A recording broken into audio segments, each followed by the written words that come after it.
आजची माझी मॉर्निंग आहे थोडी लवकर झाली. मग निवांतमध्ये बनवणारा नाश्ता म्हटलं चला आज तो बनवूया जेणेकरून मुलांना हे खूप आवडेल.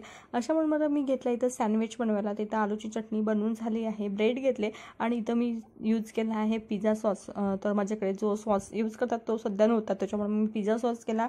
आणि प्लस माझ्याकडे आणखीन एक वस्तू नव्हती ती म्हणजे बटर, अमूल बटर. त्याच्यामुळे मग मी तुपाचा यूज करून छान असे नाही का ब्रेड जे आहेत ना असे छान भाजून घेतले, एकदम क्रिस्पी होतं आणि खरंच खूप छान ब्रेकफास्ट झाला. आणि रूल तर इतका प्रचंड आवडला ना. तिची मॉर्निंग थोडी लेट होत राहते आणि तिला खूप जास्त प्रचंड आवडला आणि ते उठेपर्यंत माझा बनवून वगैरे रेडी होता. ती बघून खूप जास्त खुशी झाली आणि मुलांची खुशीमध्येच आपलं समाधान असते. त्याच्यामुळे ब्रेकफास्ट वगैरे झाला आणि मग दुसरं नाश्ता झाल्यानंतर माझ्या किचनचे ह्या तर पटकन हे क्लिनिंग करून घेतले. नंतर तिची केस जी आहेत ना खूप जास्त गळत आहे आणि पातळ होते. त्याच्यामुळे माझी जी आहे ना 2 दिवसाआड हे अशी तिची केसांची मसाज चालते. मग दुपारच्या वेळेस मस्त भूक लागली, झोप वगैरे झाल्यानंतर म्हटलं काहीतरी बनवूया.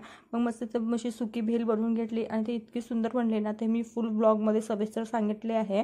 तर खूप छान आणि पोटभर अशी भेल खाल्ली. आणि मग सायंकाळचा मेनू, सायंकाळी मग जास्त काही भूक नव्हतीच आणि म्हटलं मग चला मग फिश फ्राय घेऊया.